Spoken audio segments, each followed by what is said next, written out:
কোরআনের পথে চলবো, আল্লাহর কোরআন যা বলে তার উপরে মেনে চলবো। আল্লাহর হুকুম মানতে কাউকে ভয় পাই না। লা নাখাফু আহাদান ইল্লাল্লাহ, আমরা আল্লাহ ছাড়া কাউকে ভয় পাবো না, ঠিক কিনা বলেন? ভয় পাই না। এই কথা যদি বলো তাহলে তোমার সামনে মরণ যদি আসে, ওরে কুকুর মরে, বিড়াল মরে, আমরা তাদের মতো মরতে চাই না। আমরা আল্লাহ তাআলার কাছে পরিপূর্ণ মুসলমান নয় যেন দুনিয়া থেকে যাইতে পারি। আল্লাহ তাআলা আমাদের সেইভাবে মুসলমান সহ কবুল করুন, আমিন। এই জন্য দুনিয়ার মুসলমান আল্লাহ বলেন, ইয়া আইয়ুহাল্লাযীনা আমানু তাকুল্লাহ, হে ঈমানদারেরা আমি আল্লাহকে ভয় কর। ওয়া কুনু মা'আস সাদিকিন, এবং যারা সত্যবাদী হয়, যারা আল্লাহ বলা হয় তাদের সাথে তুমি সম্পর্ক রাখাও, তাদের সাথে সম্পর্ক লাগাও। সুবহানাল্লাহ বলে আল্লাহ ওয়ালাদের সাথে তোমার সম্পর্ক লাগায়া দাও। যারা দুনিয়াতে আল্লাহকে ভালোবেসে নবীর সুন্নত দ্বারা জীবনকে সাজিয়েছে তাদের সাথে সম্পর্ক লাগাও। আল্লাহ ওয়ালা ছাড়া কখনো আল্লাহ ওয়ালা হওয়া সম্ভব না, ঠিক কিনা বলেন? আল্লাহ ওয়ালা যদি হইতে চাও আল্লাহ ওয়ালার সাথে সম্পর্ক লাগায়া দাও। ওরে নিজে নিজে পণ্ডিতি করে কোনোদিন আল্লাহ ওয়ালা হওয়া যায় না। আল্লাহ ওয়ালা যদি হইতে চাও আল্লাহ ওয়ালাদের সোহাব্বতে সময়টা কাটায় দাও। এরে কুট্টা পাড়ার মানুষ, এখনো রাস্তায় তোমরা এদিকে সেদিকে ঘোরাফেরা করতেছো। আল্লাহর একজন খাঁটি বান্দা, আল্লাহর একজন উনি তোমাদের মাঝে তাশরিফ আনবে। আমরা যদি আল্লাহকে ভালোবাসি আল্লাহ ওয়ালাদেরকেও ভালোবাসবো, ঠিক কিনা বলেন? এই জন্য আর ঘরে বসে থাকবেন না। ওরে উলিপুরি কিন্তু দিনে দিনে জন্ম হয় না, উলিপুরি কিন্তু যুগের পর যুগ আল্লাহ তাআলা দুনিয়াতে পাঠান নাই। উলিপুরির পরে তার স্থান দখল করার মতো বাংলার জমিনে কেউ নাই, ঠিক কিনা বলেন? ওরে আহমদ শফি চলে গেছে, আহমদ শফির মতো এমন একজন যোগ্য আল্লাহ ওয়ালা পাওয়া যায় না।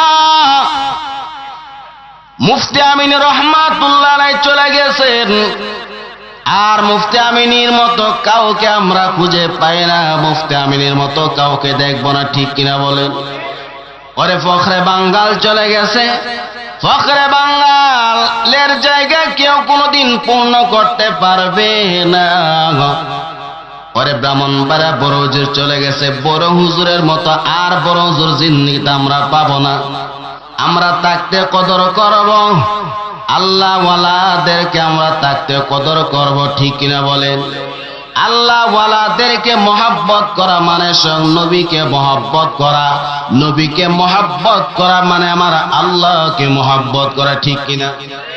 এই জন্য নিজে নিজে কোনোদিন চেষ্টা করে আল্লাহ ওয়ালা হইতে পারবে না। বাংলা বুখারী পরে কোনোদিন তুমি আল্লাহ ওয়ালা হতে পারবে না। আল্লাহ ওয়ালা যদি হইতে চাও আল্লাহ ওয়ালাদের কদমে আসো, আল্লাহ ওয়ালাদের সোহবতে আসো, তাহলে তুমি নিজেকে পরিবর্তন করতে পারবা। আল্লাহ তাআলা বলেন, ইয়া আইয়ুহাল্লাযীনা আমানুত্তাকুল্লাহ, হে ঈমানদাররা আমি আল্লাহকে ভয় কর।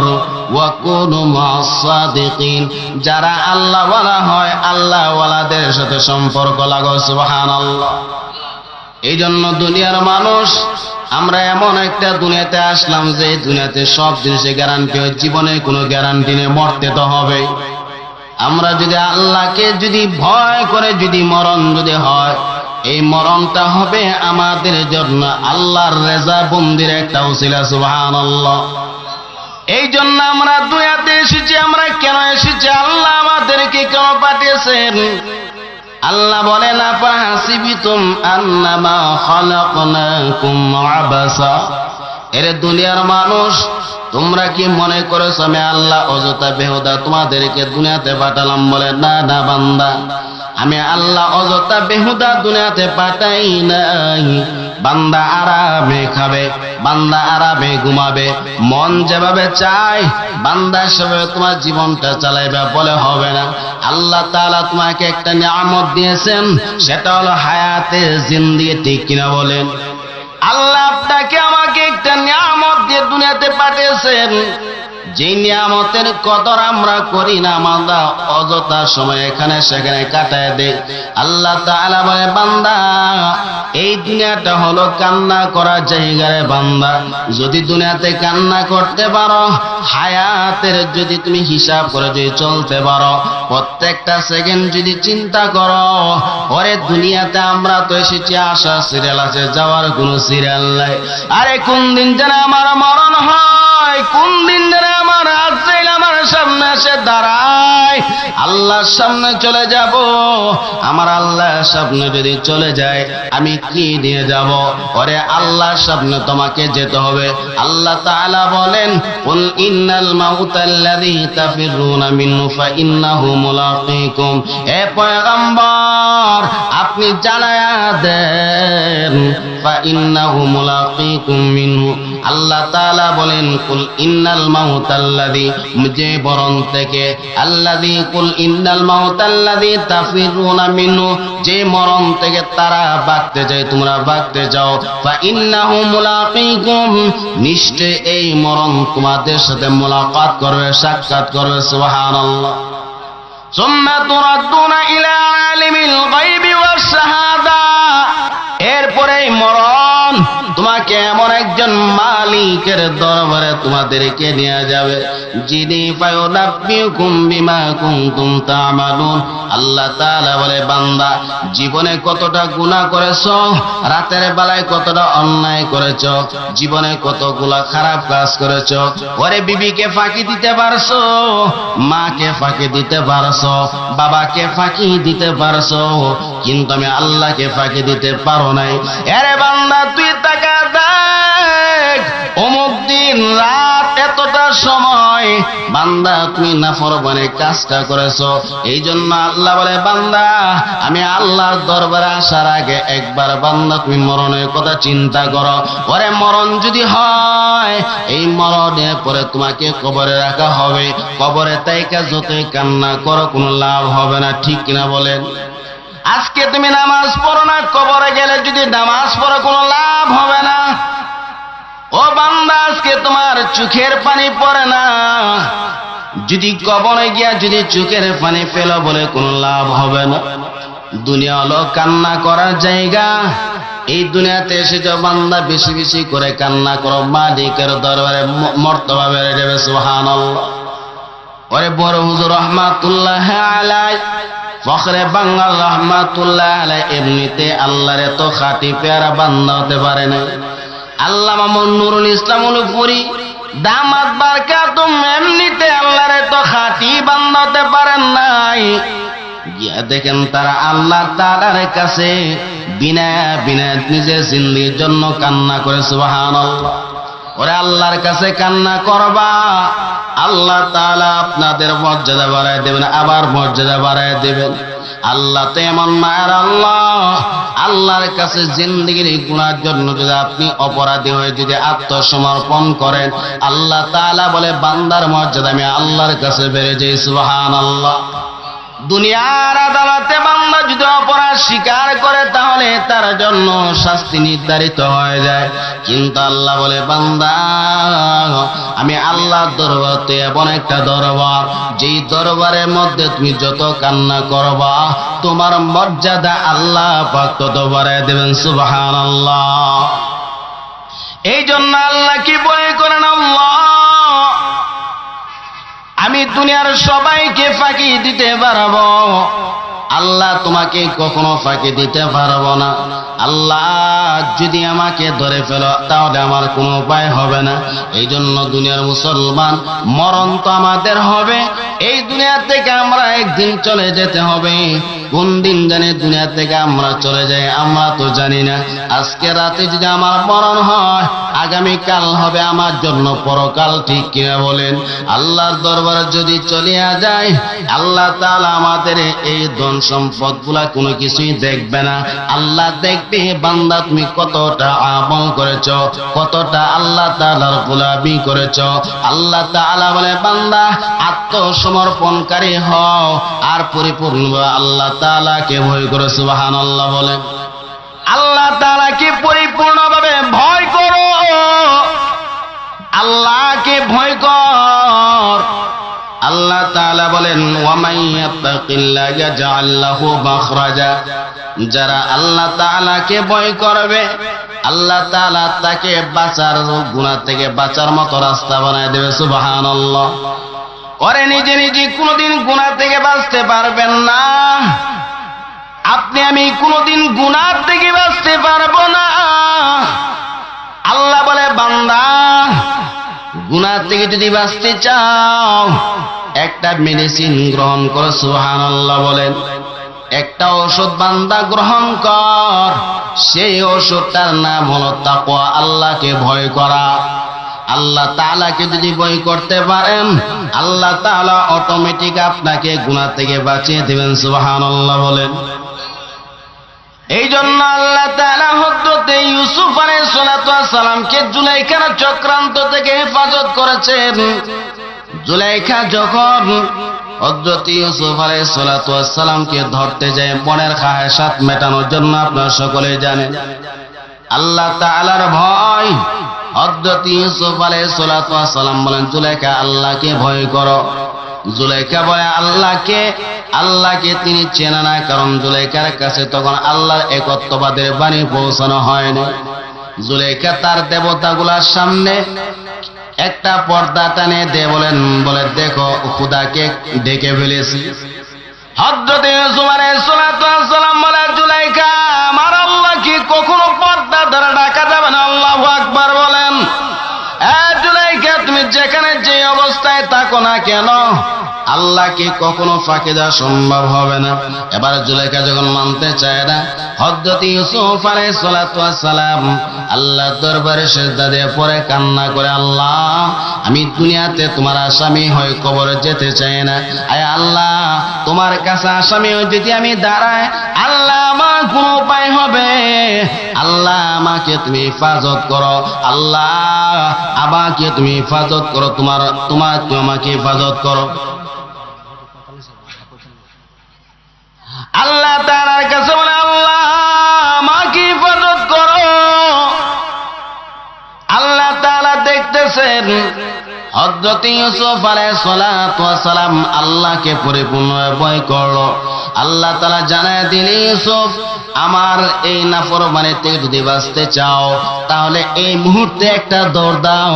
হযরত ইউসুফ আলাইহিস সালাতু ওয়াস সালাম আল্লাহু আকবার বলে যখন দৌড় দিলেন আল্লাহ তাআলা সাথে সাথে জুলাইখার 7টি দরজাকে আল্লাহ খুলে দিলেন। সুবহানাল্লাহ। এই জন্য আল্লাহ বলেন ওয়া মাইয়াত্তাকিল্লাহ, যারা আল্লাহকে ভয় করবে, কাকে বলেন? আল্লাহকে ভয় করবে, ইয়াজআল লাহু মাখরাজা, আল্লাহ তাআলা বান্দাকে গুনাহ থেকে বাঁচার জন্য সাহায্য করবেন। সুবহানাল্লাহ। এই জন্য দুনিয়ার মুসলমান আমরা নিজে নিজে কোনোদিন গুনাহ থেকে বাঁচা সম্ভব না, কারণ আপনার ভেতরে খায়েশাত আছে। আল্লাহ আপনাকে মানুষ হিসেবে বানিয়েছেন, আপনার ভেতরে গুনাহ করার চাহিদা রয়েছে, ঠিক কিনা বলেন? আপনি তো ফেরেশতা নন, আপনি তো একজন মানুষ, আমি তো একজন মানুষ। আমরা যেদিকে যাই সেদিকে শুধু গুনাহ আর গুনাহ। এখন আপনারা হুজুরের কাছে যান, হুজুর গুনাহ থেকে বাঁচতে আমি তো চাই, গুনাহ করতে চাই না, এরপরও গুনাহ হয়ে যায়। তখন বুজুর্গরা বলে বান্দা আল্লাহ তাআলাকে তুমি ভয় করো, জাহান্নামের আযাবকে ভয় করো, আল্লাহর গজবের কথা চিন্তা করো, আল্লাহ তাআলার ভয় অন্তরের মধ্যে ঢুকায় দাও। আল্লাহর ভয় অন্তরের মধ্যে ঢুকায় দিতে পারো, এমনিতেই গুনাহ থেকে বাঁচতে পারবা। সুবহানাল্লাহ বলেন। আল্লাহর ভয় যদি থাকে তাহলে বান্দা গুনাহ থেকে বাঁচাটা কোনো ব্যাপার না। চোখটা যদি একবার বন্ধ করে হায় রে দুনিয়ার জেল আদালত শাস্তি সবকিছু সহ্য করা যায়, দুনিয়ার রিমান্ড সহ্য করা যায়, কিন্তু আল্লাহর আযাবকে কখনো সহ্য করা যাবে না। আল্লাহ তাআলার জাহান্নামের আযাব সহ্য করা যাবে না। এই কথা কোনো বান্দা যদি চিন্তা করে, ওই বান্দা কোনোদিন নাফরমানি করতে পারে না। এই জন্য আল্লাহ তাআলা বলেন, আমি আল্লাহ তাআলাকে ভয় করার মতো ভয় করো। আল্লাহর ভয় যাদের অন্তরের মধ্যে আছে, ওই বান্দা কোনোদিন আল্লাহর নাফরমানি করতে পারে না। আল্লাহর ভয় যদি কোন পুলিশের অন্তরে থাকে, এই পুলিশটা কি ঘুষ খেতে পারে? কি বলেন? আল্লাহর ভয় কোন যুবক ভাইয়ের অন্তরের মধ্যে থাকে, এই যুবক ভাই কোনোদিন একটা নারীকে ইফটিজিং করতে পারে না। ঠিক কিনা বলেন? আরে বাংলাদেশের মধ্যে দেখা যায় শুধু ধর্ষণ আর ইফটিজিং বেড়েই চলেছে। সরকার একটার পর একটা আইন করতেছে, কোনো লাভই হয় না।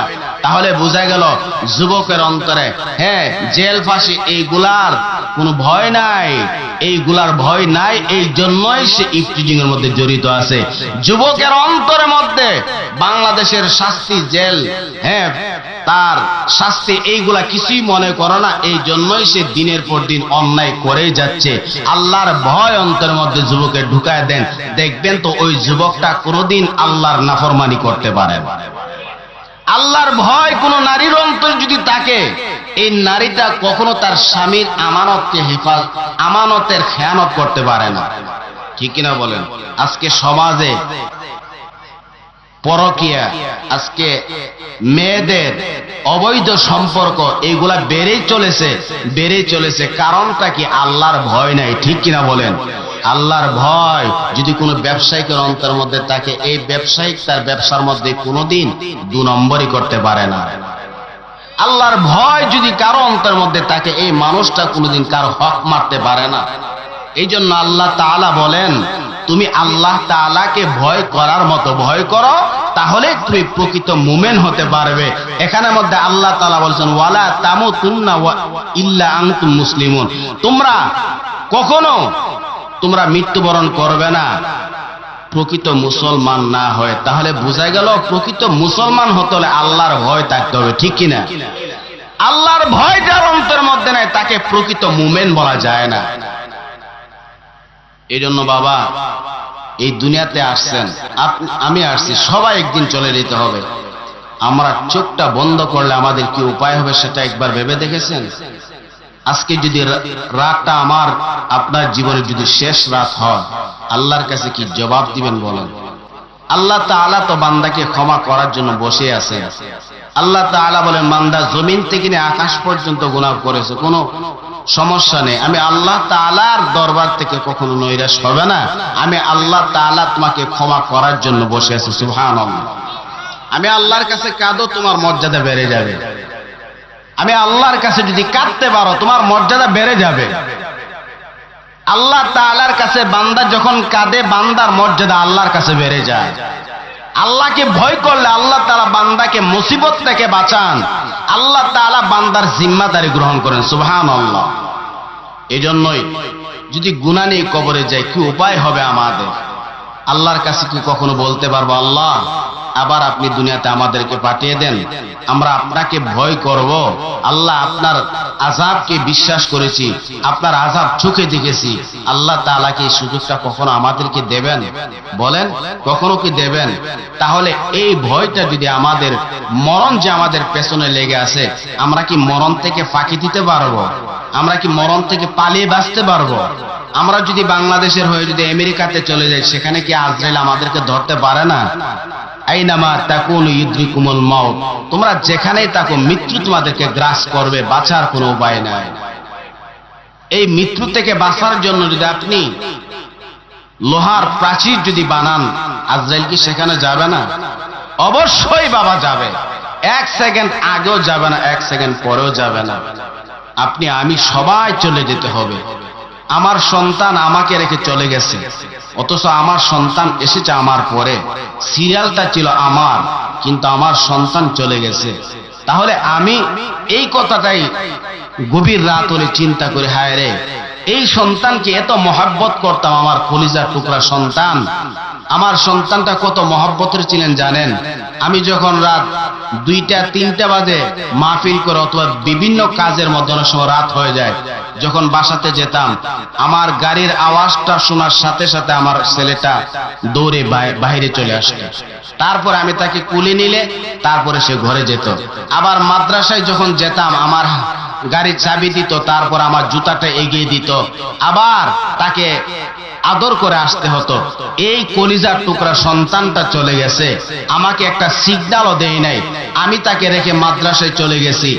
8 ঘন্টা পরে খবর গেল আমার কলিজা দুনিয়া থেকে চলে গেছে। তাহলে কেন এই দুনিয়া? এই দুনিয়ার মায়াটা কতটুকু? এই দুনিয়াতে আমরা কিসের জন্য এসেছি? হায় রে, দুনিয়াতে তো আমরা সবকিছুর গ্যারান্টি দিতে পারি, আমার নিজের জীবনটার কোনো গ্যারান্টি আমি দিতে পারি না। এই জন্য আল্লাহ তাআলার কাছে বান্দা যখন মরণের কথা চিন্তা করবে, আল্লাহকে ভয় করবে যে আমি পৃথিবীর সবকে ফাঁকি দিতে পারি, আল্লাহকে ফাঁকি দিতে পারি না। আল্লাহর দরবারে যদি আসামি হয়ে যায়, আমি কখনো বাঁচতে পারবো না। আরে দুনিয়ার আদালতে দেখা যায় আপনার জন্য হাজার হাজার উকিল, আপনি যত টাকা খরচ করবেন আপনার জন্য উকিল বসে থাকবে আপনাকে আপনার পক্ষে মুখ করার জন্য, কিন্তু আল্লাহর দরবারে কেউ কোনোদিন যাবে না। আল্লাহ তুমি তোমার বান্দাকে মাফ করে দাও, আল্লাহর দরবারে কেউ সুপারিশ করার জন্য থাকবে না। এই জন্য আল্লাহর দরবারে একবার যদি আসামি হয়ে যায় বাবা, কোনো উপায় থাকবে না, ঠিক কিনা বলেন? এই জন্য দুনিয়ার মুসলমান, আল্লাহ তাআলা বলে বান্দা আমি আল্লাহকে পরিপূর্ণভাবে ভয় করো। ইয়া আইয়ুহাল্লাযীনা আমানুত্তাকুল্লাহ, হে ঈমানদারেরা আমি আল্লাহ তাআলাকে ভয় করো, হাক্কা তুকাতি, ভয় করার মতো ভয়। ওয়ালা তামুতুন্না ইল্লা ওয়া আনতুম মুসলিমুন, প্রকৃত মুমিন না হয়ে, প্রকৃত মুসলমান না হয়ে কিন্তু মৃত্যুবরণ করবে না। এই জন্য আল্লাহ তাআলা বলতে চেয়েছে বান্দা মরণ তো হবে, মরণ হওয়ার আগে আল্লাহর ভয় অন্তরের মধ্যে প্রকৃতভাবে ঢুকায় নাও, প্রকৃতভাবে আত্মসমর্পণকারী হয়ে যাও। আরে আমি ইচ্ছা করলে আমি নাফরমানি করতে পারি, ইচ্ছা করলে আমি ভালো করতে পারি, খারাপ করতে পারি, ইচ্ছা করলে আল্লাহ আমাকে স্বাধীনতা দিয়েছে। আল্লাহ বলে বান্দা এই স্বাধীনতার জন্য তুমি তো স্বাধীন পেয়ে যাও নাই, আমি আল্লাহর আযাবকে ভয় করো। কবরের মধ্যে তোমার কি উপায় হবে বান্দা? কবরের মধ্যে তোমার কি ভয় হবে? একবার যদি আল্লাহ তাআলাকে প্রকৃতভাবে যদি ভয় করতে পারো, আর প্রকৃতভাবে মুসলমান সে যদি কবরে যাইতে পারো, আল্লাহ তাআলা বলেন ওই কবরটা হবে বান্দার জন্য জান্নাতের একটি অংশ। সুবহানাল্লাহ বলেন। এই জন্যই কবরের মধ্যে আমরা যেতে হবে। কবরে আমরা যাবোটা কি? আল্লাহ তাআলার ভয় নিয়ে, আল্লাহর গোলামি করে, ঠিক কিনা বলেন? এই কবরের মধ্যে যখন আমি চলে যাব, আল্লাহ দেখবে না বান্দা তুমি কত টাকার মালিক, আল্লাহ দেখবে না তোমার যোগ্যতা, আল্লাহ দেখবে না তোমার সৌন্দর্য, আল্লাহ দেখবে না তোমার ইলম কতটুকু, শুধুমাত্র দেখবে তোমার আমলটা কতটুকু ছিল। আল্লাহ তাআলা দেখবে তাকে তুমি ভয় করেছো কতটুকু। আল্লাহ তাআলা যখন আপনাকে কবরের মধ্যে জিজ্ঞাসা করবে, হে বান্দা জীবনের 50 বছর কোন হায়াতের মধ্যে কাটিয়ে দিলা, কতক্ষণ পর্যন্ত আমি আল্লাহকে ভয় করেছো, আমি আল্লাহর ইবাদত করেছো?